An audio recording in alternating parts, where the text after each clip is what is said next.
Okay, so ito yung mga kakailanganin natin kasi kailangan natin mag-install ng STAAD Pro sa inyong mga laptops dahil gagamitin natin yan for structural design dito sa ating reinforced concrete design na subject.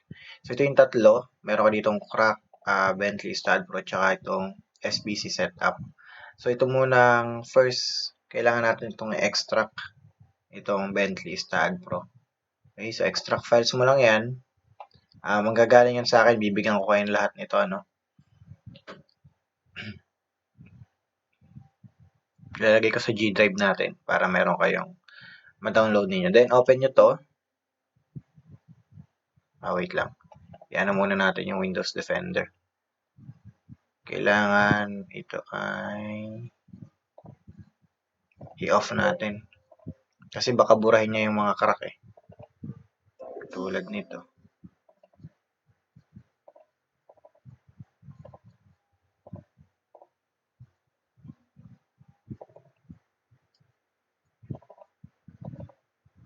So, yun. Off nyo muna yung mga Windows Defender, no? Para hindi niya burahin yung mga important files dito sa ating crack version ng ating STAAD Pro. Then, dito ay i-open natin or i-extract files din natin to.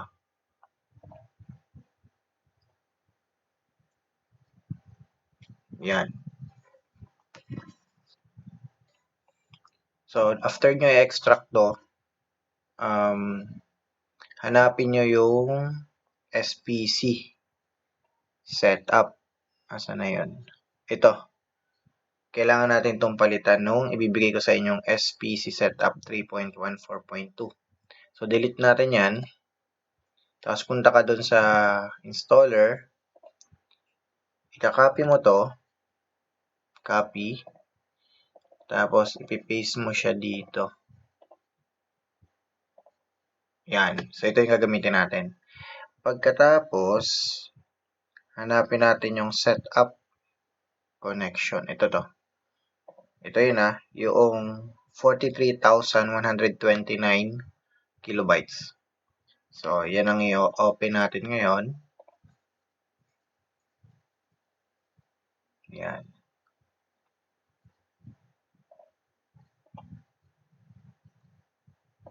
Ay, sorry. Mali pala. 64-bit para tayo. Yan. Open. I accept. Then, next. Install. Yes. So, yung isa pala ay 86. So, hindi to gagana sa atin since tingnan nyo yung laptop kung 64-bit yung laptop ninyo. Finish. Ayan. Pagkatapos, yung ating itong STP one-click installer, double-click na lang. Okay. Then, install.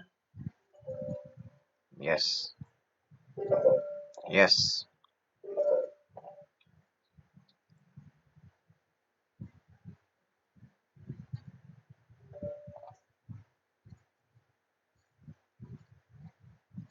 Then, next nyo lang. Then, I accept. Ito. Palitan nyo to, I accept. Then, next. Okay. Ito yung destination or yung file location natin. Next ulit. Okay lang yan. Kahit na-next na natin yan.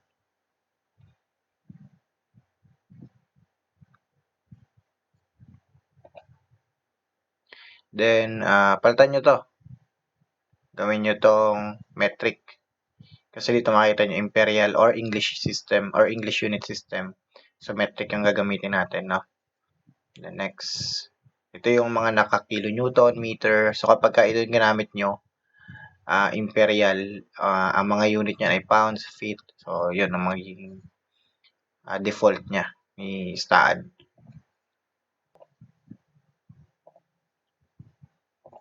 Okay, so next nyo lang, then install.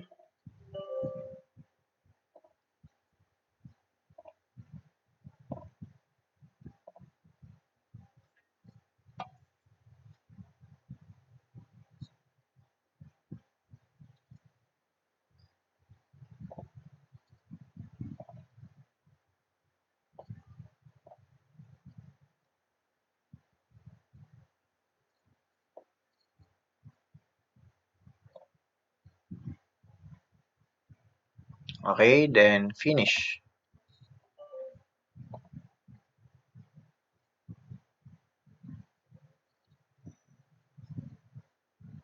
Then next. And then I accept. Next.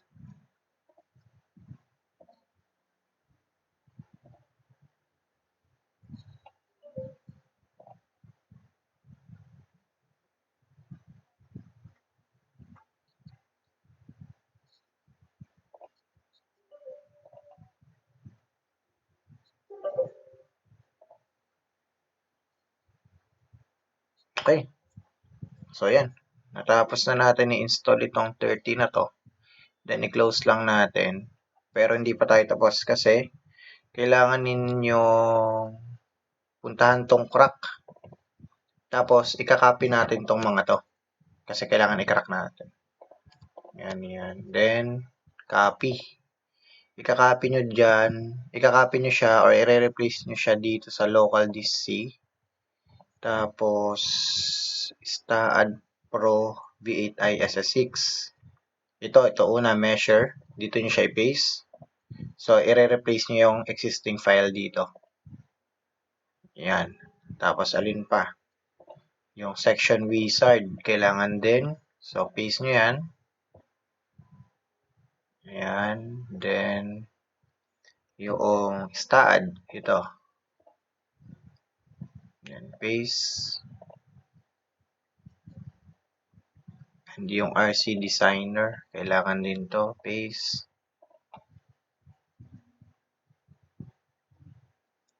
Alin pa? S Pro. Ito.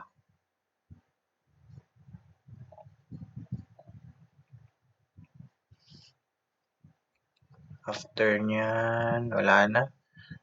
Dito naman tayo sa foundation. Ito. STAAD Foundation 5.3. Palitan nyo na rin yan. And then, itong STAAD Foundation 5.3 S Pro.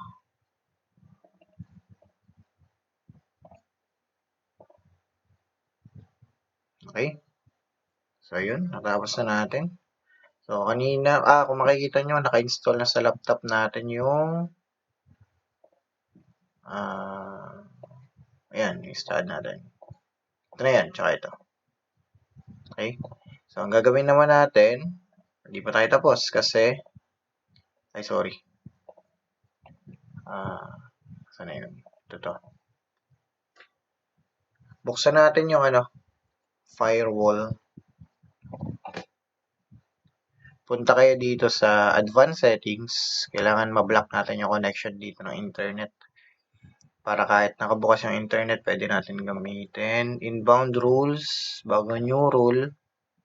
Ayan, makikita nyo to. After ng new rule, punta ka dito sa program. And then, hanapin mo dito ngayon yung iyong C. And then, hanapin mo yung STAAD Pro, ito, V8i SS6. And then, STAAD. Alam pa, after ni STAAD ay, saan na yun?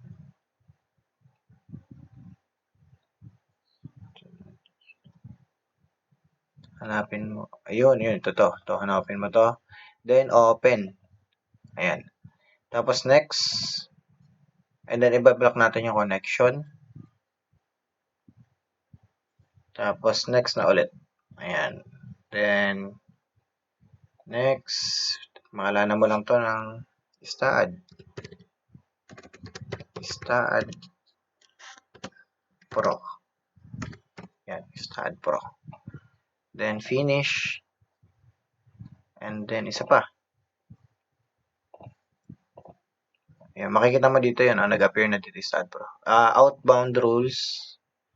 New rule. Program. Browse. Ayan, ito na ulit. STAAD Pro. Then, open. Next. Block the connection. Next. Next. Stad Pro. Yan.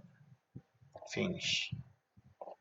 Yan. So, yun. Yun yung dinagdag lang natin sa inbound tsaka sa outbound. So, yan. After yan, tapos na. Pwede mo nang wait lang pala yung ating defend. Ay, okay na to. Check na natin yung ating stud.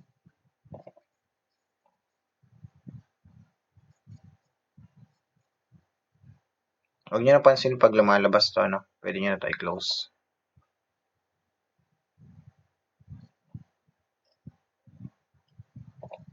Check nyo to. Ayan, yung tatlong yan. License management.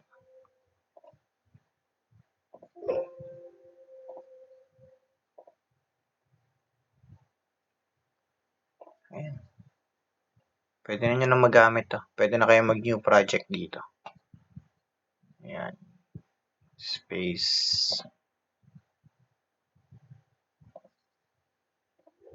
Mag-create nga lang muna kayo ng folder kasi maglalawak-lawak to eh.